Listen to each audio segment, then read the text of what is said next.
Shalom, meus amados Ahim, os que estão aqui conosco através da plataforma Zoom. Estamos aqui aproximadamente 50 pessoas, né? Conosco para desfrutar da grandeza, dos ensinamentos, dos maravilhosos conselhos de Hashem, certo? Nós estamos aqui com dois Morim, podemos dizer, né? O Rosh Nakidon e o seu assistente Hevrot Eliezer, para então transmitir a primeira aliá da Paraxá Toledot, gerações. Né? Hoje, 25 de Heshvan, de 5.786, para o calendário hebraico, né? Para o gregoriano é dia 16, melhor dizendo, 16 de novembro de 2025. Iremos estudar, estamos estudando a Paraxá Toledot, conforme foi mencionado anteriormente, no livro de Bereshit, que é Gênesis, capítulo 29, começa no versículo 19 até o capítulo 28, versículo 9. Temos também Rocha, Haftará, aqui, acho que é o capítulo 25, né? capítulo 25, Isso. versículo 19 até o 28, 9. Ah, sim. Malaquias, né, Malachim, é, estamos no primeiro capítulo do Haftará, versículo primeiro até o segundo capítulo, versículo 7. Certo. Na Brit Hadashah, vamos estudar Romanos, né? Capítulo 9, do versículo primeiro até o 29. Hoje, precisamente hoje, a primeira aliá corresponde Bereshit, Gênesis 25, 19 até o 26, o versículo 5º, tá? Então, meus amados estão aí com espaço para nos instruir, sendo como vasos, né, do Eterno. Que o Eterno vos ilumine e lhe conduza nesta missão. Está aberta. Ok, Amém. ok. Na pessoa do Zaquim Yosef, quero cumprimentar a todos os que estão na sala, nesse momento especial para nós, e cumprimentar o Rabino Ishai, todos, enfim, todos os nossos amados que estão conosco, e nosso querido Eliezer. Eu vou fazer a leitura da primeira aliá e nós então iremos fazer as nossas considerações. Avisando nossos amados que estão se chegando agora que o Rosh Shalom ele teve um pequeno acidente de trabalho, né? E por isso ele não está como anfitrião, que não, não está bem ficando tempo sentado, nem tempo em pé, e assim está a, a situação. Ok? Então, a primeira leitura, capítulo 25, verso 19 a seguir, diz assim: da sexta porção deste ano. Estas são as gerações de Isaque, filho de Abraão. Abraão gerou a Isaque. Estava Isaque com 40 anos de idade ao tomar Rebeca, filha de Betuer, o arameu, de Padã Arã, irmã de Labão, o arameu, para ele por mulher. E orou Isaque ao Eterno, em frente à sua mulher, que orava também, porque era estéril. E atendeu o Eterno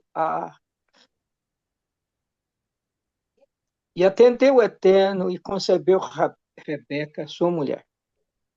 E lutaram os filhos no seu ventre, e ela disse: se é assim, por que desejei isso? Eu? E foi consultar o Eterno. Disse-lhe o Eterno: duas nações há no seu ventre, dois reinos nas tuas entranhas se dividirão. Uma nação mais que a outra nação se fortalecerá, e a maior servirá à menor. E cumpriram-se os seus dias para dar à luz, eis que havia gêmeos no seu ventre. E saiu o primeiro vermelho, todo ele como vestido de pelo, e chamaram o seu nome Esaú. Depois saiu seu irmão, e a sua mão agarrava o calcanhar de Esaú, e chamou o seu nome Jacó. Estava Isaque com 60 anos de idade ao dar à luz Rebeca a ele.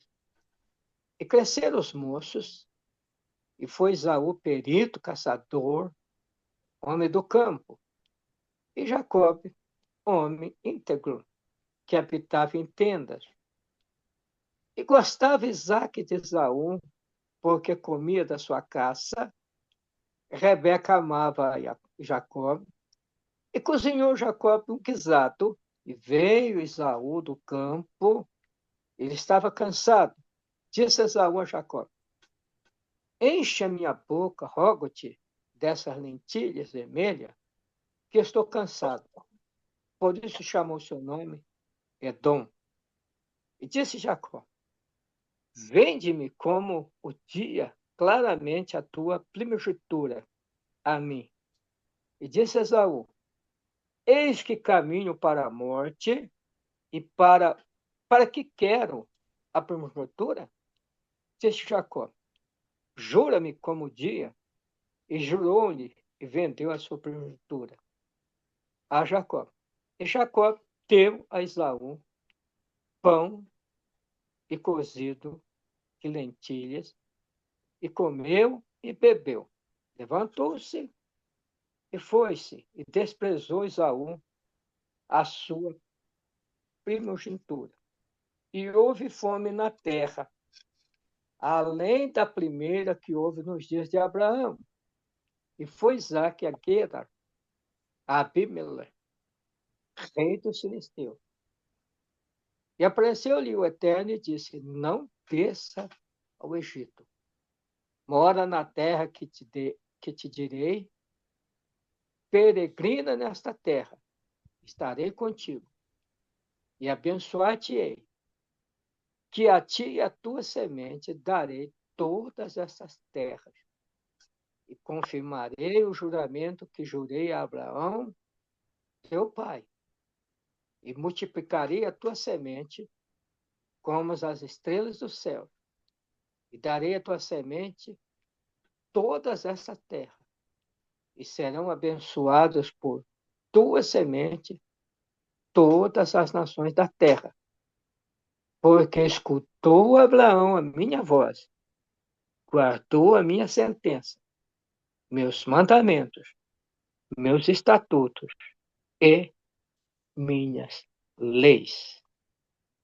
Bom, conclusão da primeira aliá, e nosso querido Eliezer, suas considerações, meu. Shalom a todos, shalom Leculam. Queremos agradecer pela oportunidade de estar aqui compartilhando convosco um pouco do aprendizado da Torá. Essa paraxá, como já foi dito, é a sexta paraxá, tem 106 pasukim, ou versículos. Ela começa assim: Vayeler Toledo Yitzhak ben Avraham, ou seja, essas são as gerações de Yitzhak, filho de Abraão. Yitzhak era da idade de 40 anos quando casou-se com Rivka. Como falei na semana passada, Yitzhak, quando voltou do monte, quando morreu sua mãe, ele tinha 37 para 38 anos, então aqui com 40 anos ele casou.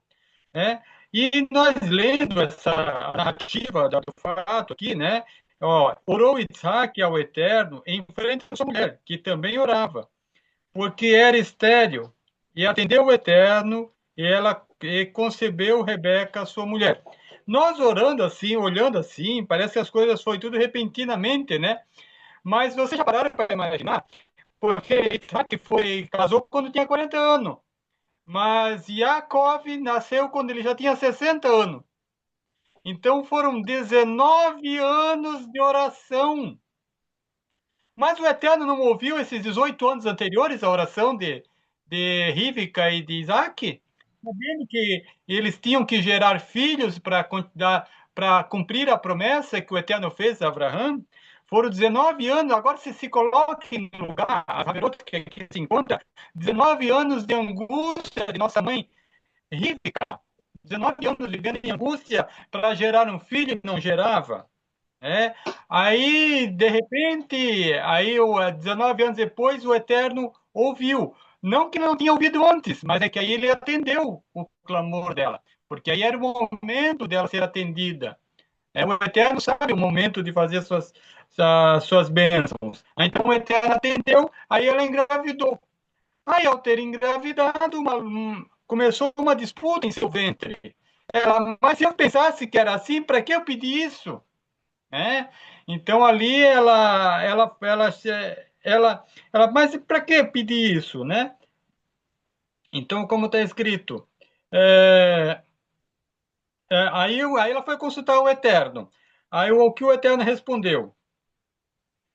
O que o Eterno respondeu? Ouviu o Eterno em teu ventre duas crianças, que passavam disputa. Em teu ventre há duas nações, né, como está escrito aqui no versículo. Há duas nações. A maior servirá a menor. É, e assim foi. E assim foi. Né? E assim aconteceu. Essa bênção que Isaac e assim foi. E essa bênção que Isaac recebeu pelos méritos de Abraão Avino, porque o Eterno tinha prometido a Abraão Avino que dele seria uma nação.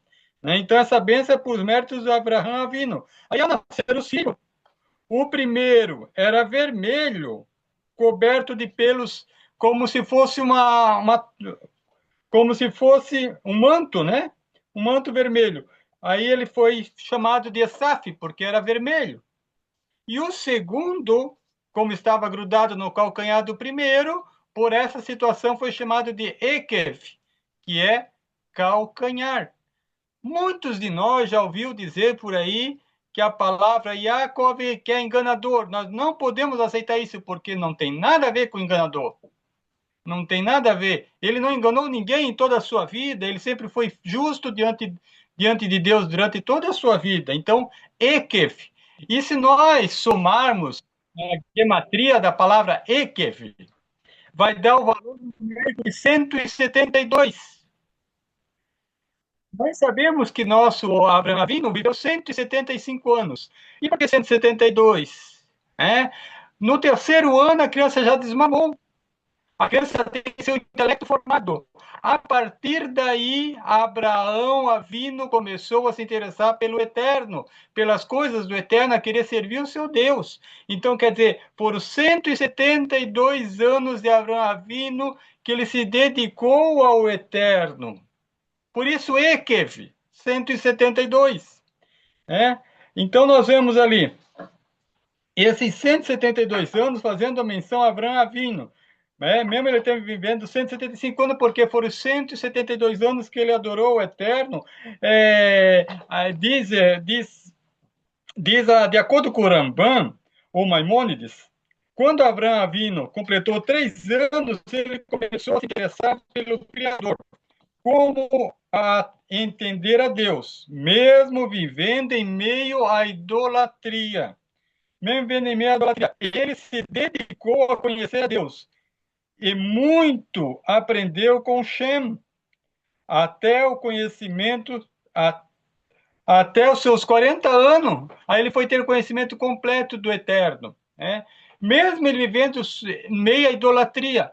Nós temos que lembrar que nós estamos vivendo no momento mais idólatra da humanidade, no momento mais idólatra aqui do Oriente, aqui do Ocidente. É o momento mais idólatra que tem. Nós temos que educar nossos filhos de acordo com a Torá e tirar o paganismo da mente deles.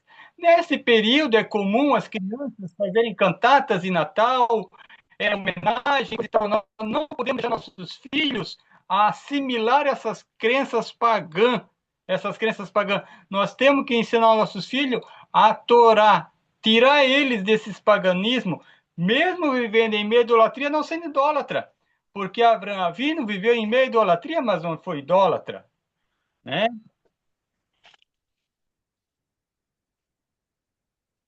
E aqui, crescendo, aí vai adiante, vai crescendo os meninos, aí nós vemos a diferença. Agora, alguém parou para meditar, porque os dois tiveram a mesma criação, tanto Yaakov quanto Esaú tiveram a mesma criação. Ou Rivka ensinou diferente um ao outro. Os dois tiveram a mesma criação, mas Esaú aborrecia sua mãe, enquanto Isaac seguia certinho os ensinamentos de sua mãe. Jacob seguia os ensinamentos da sua mãe, mas Esaú aborrecia sua mãe, mas tiveram o mesmo ensinamento. Ambos os meninos tiveram o mesmo ensinamento. Mas por que um agir de um modo, outro do outro? Nós sabemos que a criança tem até os 12 anos para o pai incutir a sabedoria na sua mente, as coisas do eterno na sua mente. Daí em diante, ele tem com Deus, porque ele é já um adulto perante Deus, responsável pelos seus atos. O seu pai amava muito a Esaf, porque ele trazia as suas caças, ele trazia as coisas para ele comer. Mas Rivka amava Isaac. Mas por quê? Porque Isaac servia ao Eterno com alegria, obedecia aos seus ensinamentos, enquanto Esaf seguia os seus instintos, somente seus instintos. Por isso que chegou a ponto de que ele seguia tanto seus instintos, a ponto de vender sua primogenitura. Ele ia morrer aquele dia se ele não comesse o prato de lentilha? Ele não ia, certamente que ele não ia morrer, porque não é por causa de um dia que vai morrer, né? Ele estava cansado, com fome, natural, mas ele não ia morrer. Mas ele deixou de seguir os ensinamentos de sua mãe. Ele deixou os ensinamentos de sua mãe e começou a seguir os seus instintos. É isso que nós temos que tirar a conclusão. Muitas vezes meu pai de bendita memória dizia: como que pode meus filhos agirem assim? Eu ensinei todos eles o caminho. Então eu dizia para o pai: sim, pai ensinou a todos eles o bom caminho. Mas cada um seguiu o seu caminho, cada um fez o seu caminho.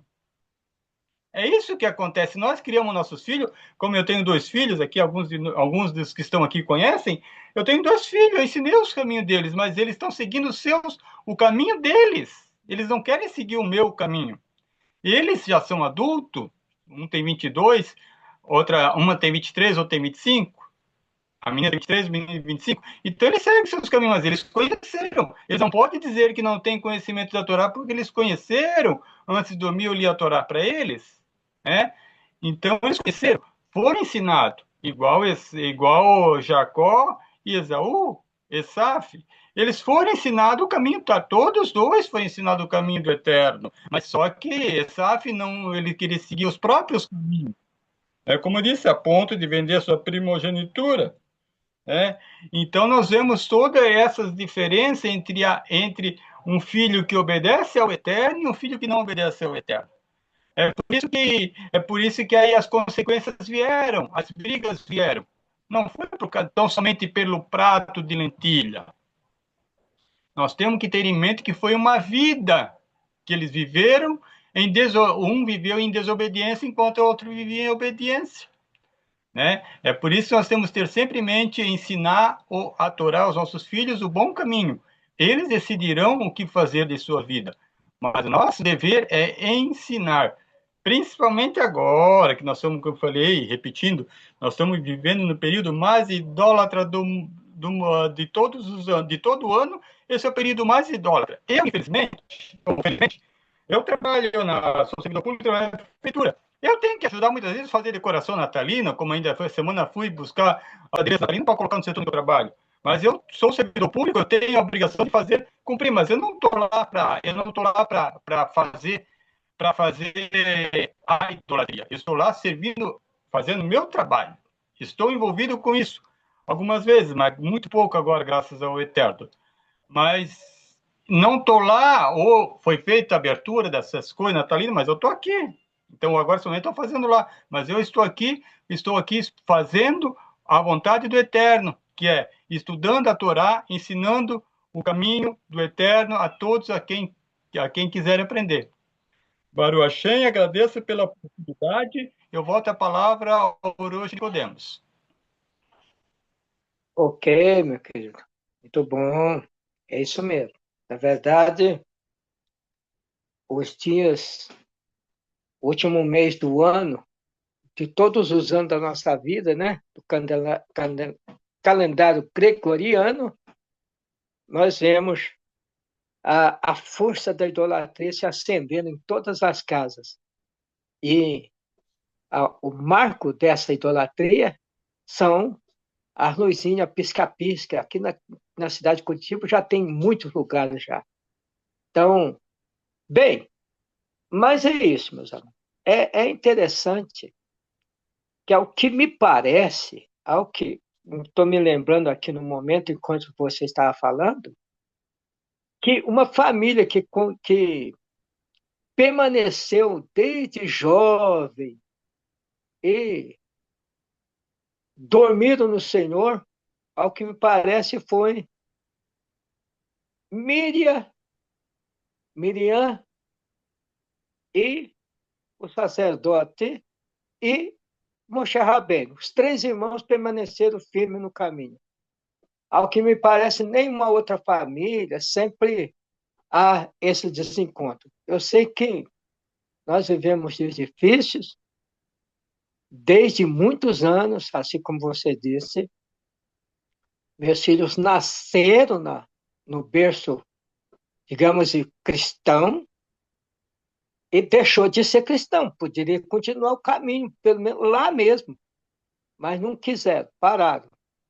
E assim nós temos aqui junto conosco aqui na live, infelizmente, há muitos pais que ensinaram os seus filhos, alguns estão na congregação, outros não.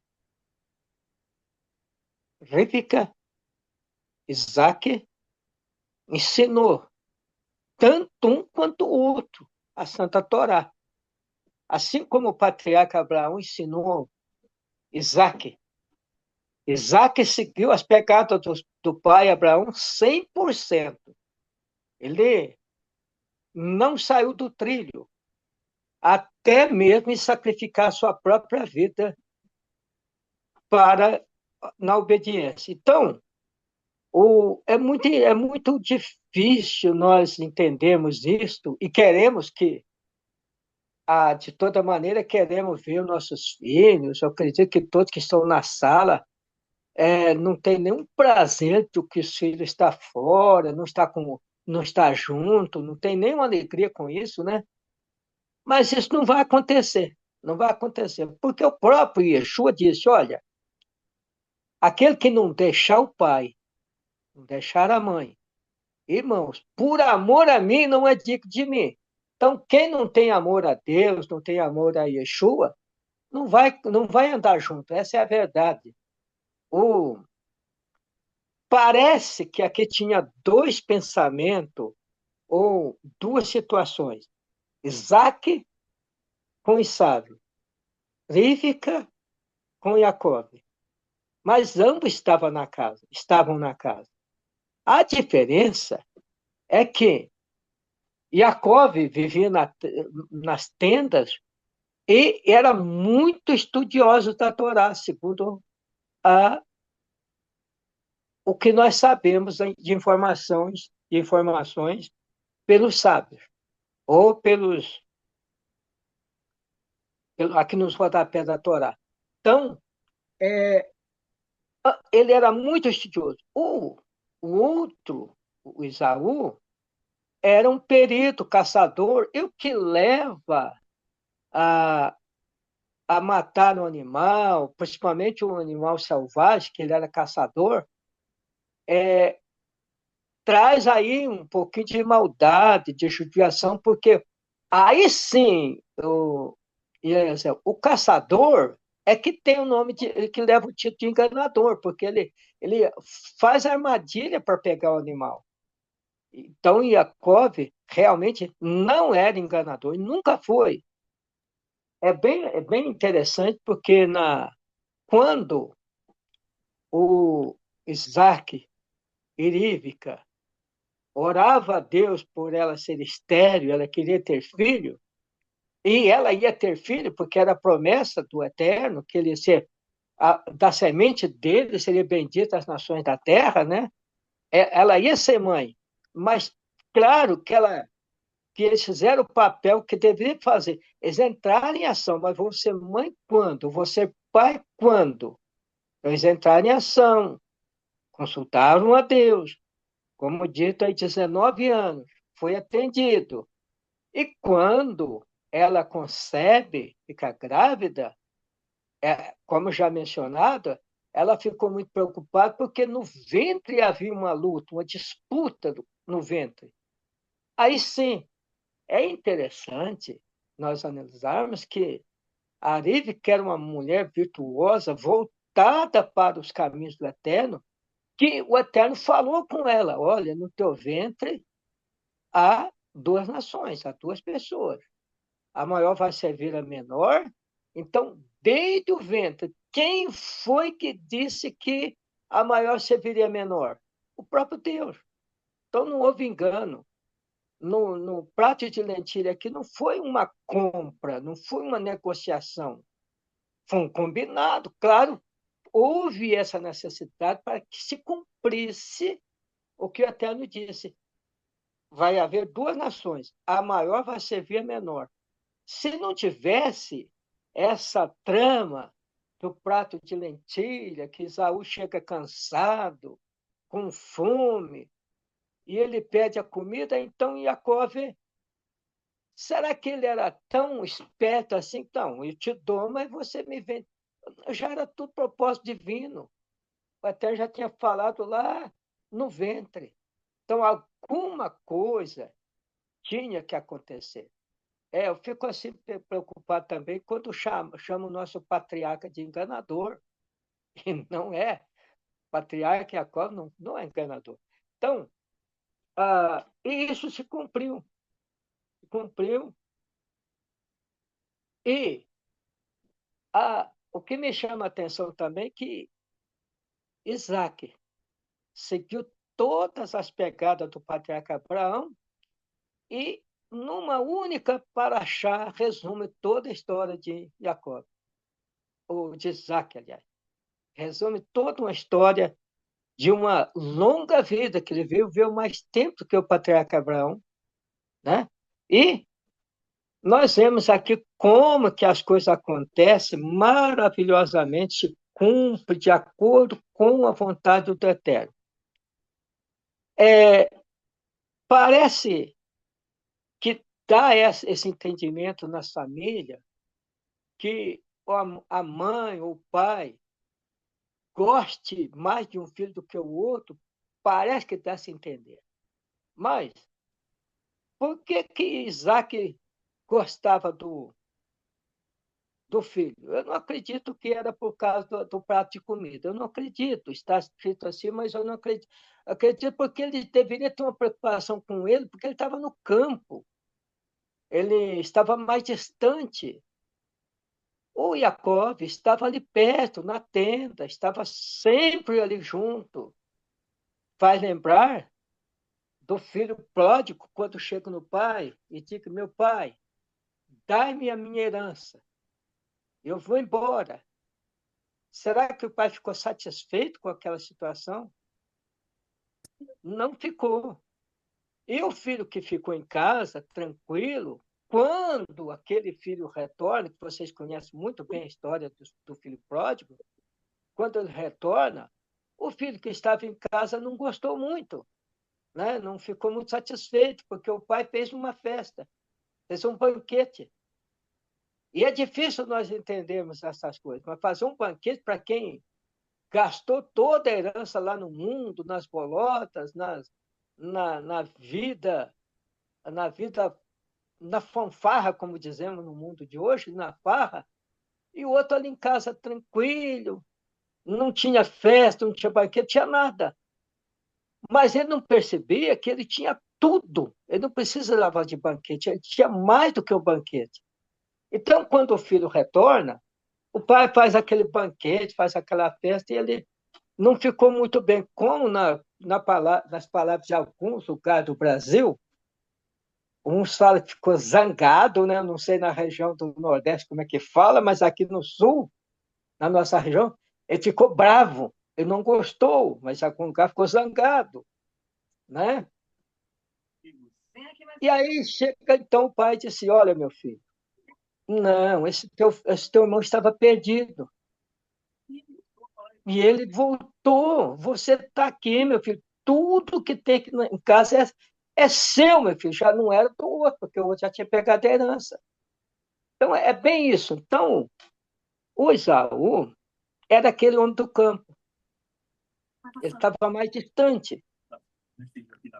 E o Isaac, e o Jacó, o estudante, aquele que estava sempre pronto, perto, junto com o pai, junto com a mãe, seguiu com mais cautela, com mais cuidado os ensinamentos do pai, da mãe, e a prova disso é que Esaú já começou a ser mesmo trapaceiro, casando com as mulheres estranhas, e não esperou uma ordem do pai para que ele casasse entre a família, como começou com Isaac, né? E conta com o cuidado que Abraão teve com Isaac, e ele não esperou o Isaac ter esse cuidado com ele. Ele foi amontoando mulheres na sua casa até o ponto de chegar com a terceira esposa, e isso desagradou muito o pai Isaac. E foi as consequências foi se acumulando, e através da bênção da primogenitura, do orvalho que Isaac abençoou a Jacó, aí Esaú ficou todo zangado querendo matá-lo. E ele precisou, aí está nas alinhas seguintes, eu não vou entrar nesse detalhe para não atrapalhar a sequência dos mourins que vão fazer a live, terça e quinta-feira, mas foi assim que aconteceu. Então, o Jacob teve uma vida totalmente perturbada por causa disso, apesar de ser um estudante, e aí nós vamos entender que todo aquele que se volta para Deus, que estuda a Torá, encontra muitas dificuldades na sua vida, muito desencontro, e até mesmo na família, como foi o caso dos dois irmãos aqui. O Jacob, que era estudante da Torá, temente a Deus, o caçador quis o perseguir e matá-lo. Aí houve esse distanciamento. Parece-me que, se não me foge a memória, nessa live, um ano passado, está fazendo um ano, o Jonathan falou que quando Jacob veio a se casar, ele já estava com 80 anos, 87 anos, uma coisa assim. Então, ficou muito tempo nessa trajetória até chegar para Dan. Parece que foi uma coisa de momento, mas não foi. Aquilo que o Eliezer diz, parece que foi uma coisa de momento, mas o Isaac casou com 40 anos, só depois de 20 anos foi ser pai, para dar sequência à semente santa, quando a todas as nações da terra seria bendita na semente de Isaac, como a promessa feita ao nosso patriarca Abraão, né? Então, foi uma sequência. Eu fico assim imaginando, meus amados, que cada um de nós chega o nosso tempo, né, de abençoar um filho ou nossos filhos pela última vez. Pela última vez. Quem tem os seus filhos, um dia vai abençoar o seu filho pela última vez. E qual será a bênção? Qual será a bênção? Né? Então, é muito preocupante. A Torá nos leva a pensarmos nisso, ter cuidado nisso, porque, repito, amanhã ou depois, nós reunimos no leito da nossa cama e diremos aos meus filhos, tchau e benção. Qual será a benção? Essa é uma preocupação. Então, nós vemos que, desde então, o patriarca Abraão abençoou Isaac, uma bênção maravilhosa.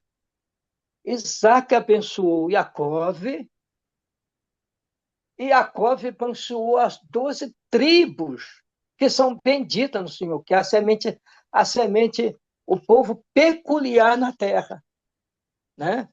Então, é muito preocupante isso. Então, como tudo isso foi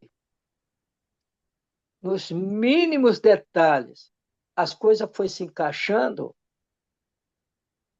o que nasceu por último levou à primogenitura, porque já era uma promessa do Eterno lá do ventre.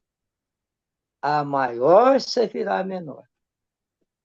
Leva-nos a entender isto, que sempre o povo de Israel, por ser uma semente, por ser um povo como as estrelas do céu, como a areia da praia, é um povo pequeno.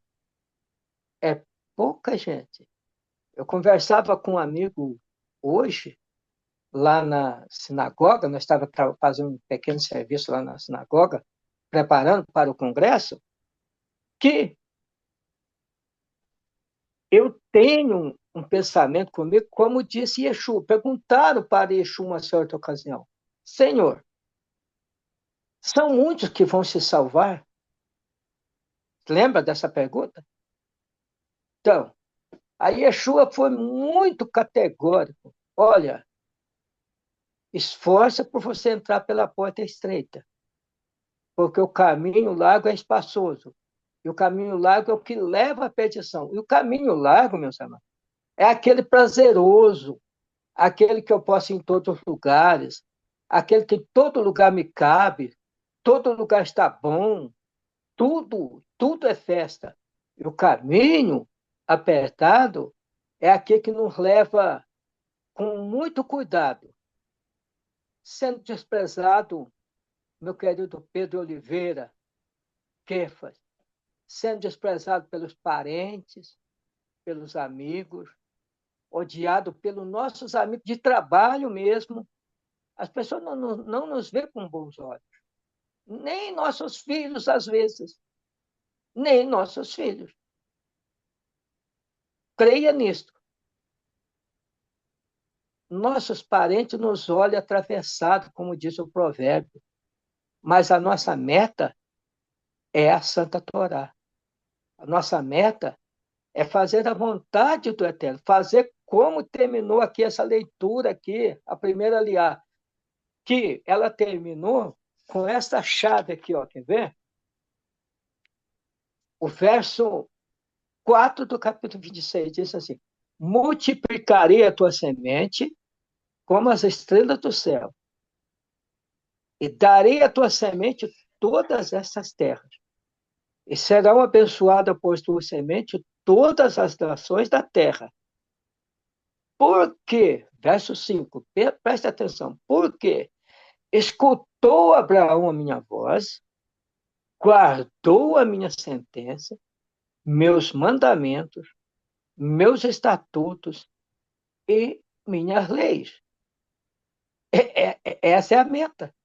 A meta daquele que quer servir o Eterno, que quer fazer a coisa certa, que quer andar no caminho reto, até eu sempre vejo que a pessoa, nós mesmos falamos, né, que quando me ajuda aí, os judeus são... Povo de Dura serviu? Hã? Dura serviu? Não. É outra palavra. Mas o que guarda os mandamentos de Deus é São aqueles que radical. não... Ortodoxos, os ortodoxos. Não, os que guardam os mandamentos do Eterno, isso é ortodoxia, caminho reto. Sim, caminho Caminho reto. reto. Então, aquele que guarda os mandamentos do Eterno nosso Deus é ortodoxo, é caminho reto, que faz o que é certo. Então, um judeu ultra-ortodoxo. Não. Nós somos aqueles que guardam os mandamentos de Deus, é o caminho reto. É isso que nós buscamos. Esta é a nossa meta. Foi a meta do Yaakov, o grande patriarca, pai das 12 tribos, da onde surge o nosso povo, da qual nós fazemos parte, certo? E aí, Zaqueu Yosef, essa é as minhas considerações por hoje, meus sinceros agradecimentos a todos, aí o meu recruta, aí o Eliezer, um grande abraço a todos e desejar uma boa noite, um bom descanso com a Shekhinah de Hashem para todos. Amém. Amém. Amém. Baruch Hashem. Muito obrigado, meus queridos. A vossa participação foi essencial. Certamente o Eterno lhes conduziu, nos trouxe, lhes conduziram, né? E nos trouxe ricos ensinamentos, né? É importante, muito importante para a nossa vida, certo? Eu que só quero acrescentar algo brevemente aqui. É, o que aconteceu na vida de Isaac aconteceu também com seu pai, com o nosso pai, Abraão, Pois é. né? Assim como eles não tiveram filho, né? Passaram anos, 20 anos aí esperando, orando, e Abraão também estava na mesma situação. Só que ele teve uma experiência transmitida do pai de não tomar uma outra mulher, né? Para através dela ter um filho. Ao invés disso, eles oraram, né? Com persistência e o Eterno eles atenderam, né? Outra coisa que aconteceu também, repetindo, é a história dos dois filhos, né? Assim como Abraão teve Ismael e Isaac, um, nós sabemos, partiu para a idolatria, né? No caso de Ismael. Na semelhança de Esaú. Esaú também, ele enveredou pelo caminho da idolatria, né? E ambos tiveram o intento de matar o mais novo, tanto Ismael, né, isso diz a tradição, que aquela risada que ele deu, uma risada, diz que ia lançar uma flecha contra o mais novo, né? É. Porque ele queria ter direito à primogenitura. E agora a gente vê, nós iremos ver, na verdade, né, futuramente aí o Esaú na tentativa de matar o seu irmão mais novo por conta justamente da herança. É, E o terceiro acontecimento sobre a questão da fome, assim como aconteceu nos dias com o patriarca Abraão, do né? pai Abraão, aconteceu Uhum, também com Isaac. Só que uhum. ele não seguiu o caminho do pai de sair da terra de Canaã para entrar no Egito. É. Até interessante, Zaqueu, porque foi o único patriarca que viveu na terra natal. Exato, permaneceu. E Uhum. também dos três, Isaac e a Rívica, né? Tiveram uma vida mais tranquila, em termos Mais sossegada. internamente falando, né? Entre os dois, certo? Uhum. Só teve essa incidência acerca dos dois meninos, dos dois filhos, né? Tá? É. Então, isso quer dizer o quê? Os fatos poderão acontecer com os filhos, mas a decisão não quer dizer que iremos tomar as mesmas decisões de nossos pais, Sim, certo? Então, acontece, muitas vezes, por experiência, né, alguma decisão que foi não pensada, né, de forma, podemos dizer, precipitada, né, e nossos pais no caso de Jacob, de Abraão, transmitiu isso para Isaac, ensinou a ele, né, para não tomar os mesmos caminhos, né? Assim também como, por exemplo, eu, né, e muitos de vocês ensinaram coisas para os seus filhos, né, nossos filhos, pegando geral, passando Sim. para ele a experiência, para ele também não tomar decisão à semelhança da nossa. É. Porque eu comecei, por exemplo, eu comecei a trabalhar com 8 anos de idade, 8 anos, ainda criança. E eu ensinei meu filho a não seguir o mesmo caminho, né? Eu priorizei, me esforcei para que ele se dedicasse ao estudo, se dedicasse ao estudo, ter o seu emprego e sua família. Não fazer o inverso como eu fiz, tá? Eu não vivi, não tive uma vida de criança, diferentemente do meu filho.